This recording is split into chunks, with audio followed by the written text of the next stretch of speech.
Bonsoir chers leaders, aujourd'hui nous allons parler de comment on peut transférer ces fonds de notre plateforme pour notre compte en banque. Donc il faut d'abord compléter certaines choses sur votre plateforme. Donc pour ça, nous allons nous connecter à notre back office et dans le sous-menu My Detail, donc vous voyez bien le sous-menu, vous venez dans My Detail, on clique dessus et puis on s'attaque à My Profile. On va compléter notre profil parce que notre profil est incomplet. C'est au niveau de ma profil qui a toutes les informations qui nous intéressera. Donc on attend un peu que la page s'affiche. Notre connexion est un peu lente. Ça ne doit pas tarder. Excusez la lenteur. Voilà. Elle s'affiche, elle s'affiche. Elle s'affiche. Elle s'affiche. Donc ouais, la connexion n'est pas excellente. Bon, vous voyez la page vient de s'afficher. Au niveau de cette page, on a 5 informations à remplir. On a d'abord Sponsor and Package Information. Après, on a Personal Information que vous pouvez compléter si ça ne vous arrange pas, mais la plupart sont déjà verrouillés. Vous avez Contact Information. Donc, vous remplissez des informations des contacts, code postal, adresse, donc votre adresse postale. Vous pouvez mettre votre pays, votre ainsi de suite, votre province ou votre état, votre city. Bon, tout ça, ça dépend du pays dans lequel vous êtes. Le zip code, votre numéro de téléphone, votre email. Mais là, la partie qui nous intéresse, c'est cette partie, Bank Information. Donc, au niveau de Bank Information, c'est là où vous remplissez vos coordonnées bancaires.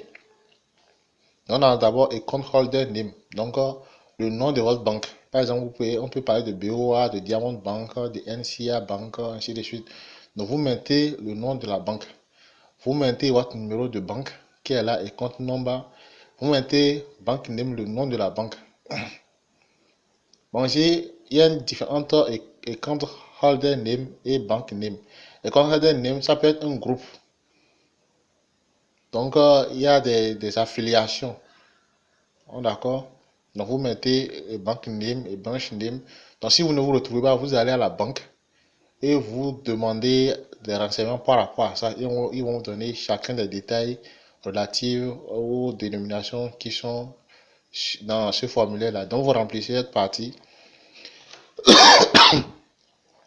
Dès que vous remplissez la partie, vous aurez mis, vous allez compléter cette partie de votre profil.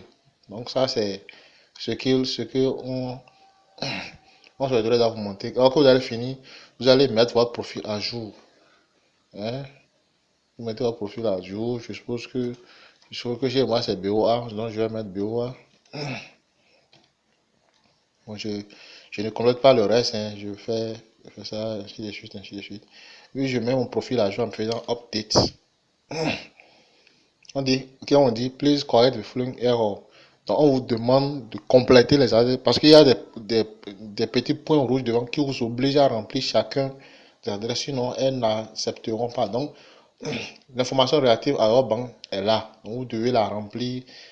Essayez de modifier tout ce qu'il y a comme, euh, comme chose là, comme obligatoire à mettre et vous le mettez et vous faites une mise à jour. Après, vous demandez comment on vous envoie un email.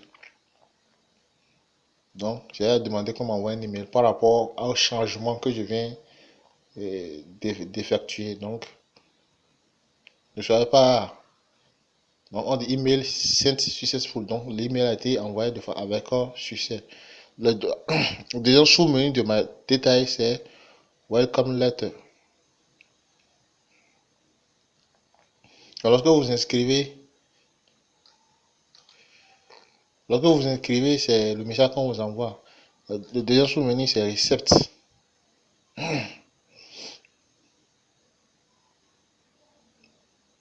Récepteur, on attend un peu que la finesse.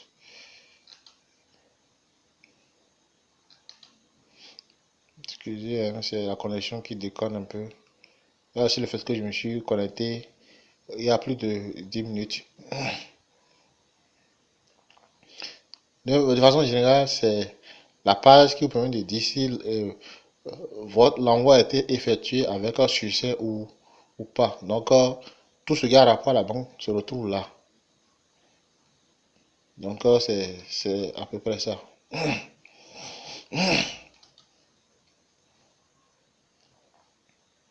Bon, merci. À tout à l'heure, si vous avez des questions, vous pouvez les poser.